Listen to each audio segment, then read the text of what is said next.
દાડમનો વાળ્યો દાટ, વિજિન કંપનીની દવાએ ખેડૂતોને કરી દીધા પાયમાલ. જગતના તાતની નુકસાની કોણ કરશે ભરપાઈ? બનાસકાંઠા જિલ્લાના લાખણી અને દિયોદર પંથકમાં મોટા પ્રમાણમાં દાડમની ખેતી કરવામાં આવે છે. લાખણી પંથકની દાડમ સમગ્ર દેશમાં વખણાય છે, પરંતુ તાજેતરમાં વિજિન કંપનીની દવાના કારણે દાડમની ખેતી કરતા ખેડૂતોને લાખોનું નુકસાન થવા પામ્યું છે. દવાના છંટકાવના કારણે ખેડૂતોના દાડમના પાક બળીને ખાખ થઈ જતા હાલમાં ખેડૂતોને દાડમમાં મોટું નુકસાન ભોગવવાનો વારો આવ્યો છે.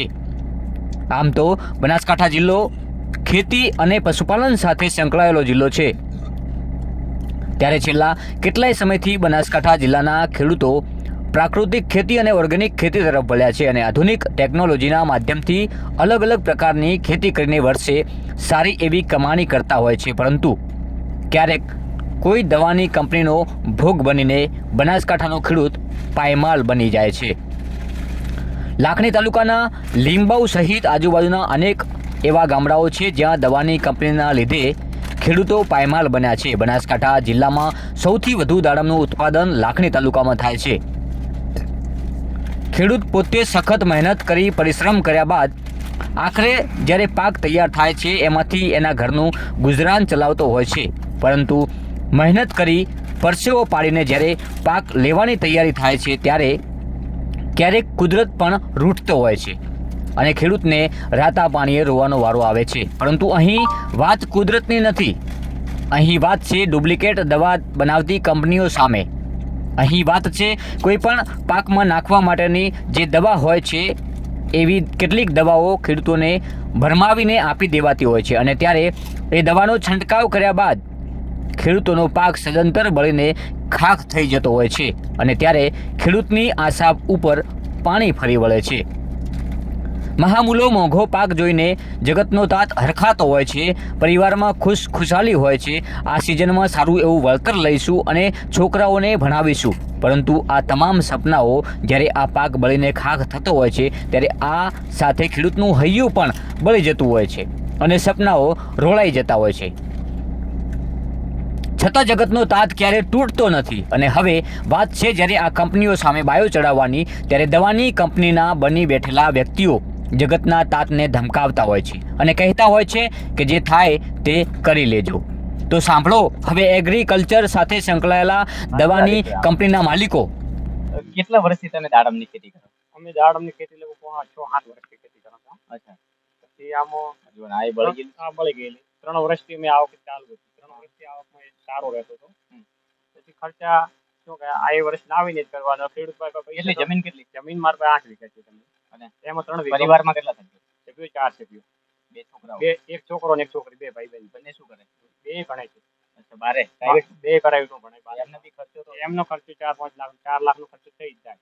તો આ વર્ષે તો ખર્ચો? આ વર્ષે તો ખર્ચો એટલે આ દાડમનો ખર્ચો અમે ઉછીના પૈસા લાવી લગભગ 4 લાખ તો આમાં કાઢી જાય. 7 થી 8 લાખનો ખર્ચો હાલમાં અમે કરી દે. પશુપાલન રાખો? પશુપાલન રાખો, પણ એમાં હાલમાં શું કહેવાય, બાકડા છે હાલમાં, બિયારણ હાલમાં, દૂધમાં એ અમારી પોઝિશનમાં વિકત જ છે. એટલે હાલમાં કોઈ અમારા પાસે પોઝિશન હવે લાયા આવીને પૈસા માગે ને તેને આપવા, મતલબ આ વર્ષ ફેલ એવું? આ વર્ષ ફેલ છે. તો હવે શું તમે આમ તો ક્યાંથી ભરપાઈ કરી આટલી બધી? આમાં ભરપાઈ તો કોણ આપે? બીજું પૈસા આવે ઉછીને કોણ આપે? કાંઈ નહીં. અમારી આ કંપની પાસે સેટ કરીને આલે આ દવા બળી જવાના કારણે, તો આપણે કેસ કરીને આમ આ બધી જે પીળી પડી ગઈ યાર, આ પીળી આ લાલ થઈ ગયા, આ બધી આ તો આ સાઈડ નહીં કરે, હાલ ઉપર દૂધ પટી ગયું. આ ફેલ, આ બધું ફેલ આ કોણ લે? હવે આ સાઈડ ની બળી જ નહીં. આ જે એનું જે ખીલવાનું ઉત્પાદન છે એ બંધ થઈ ગયું, બધું બંધ થઈ ગયું એટલે પીળી પડી. આ હુકાઈને ખરી જાય. આ ખરવાની ચાલુ જ છે નીચે. અચ્છા અચ્છા, સુકાઈને ખરી જાય, બંધ કરી જાય.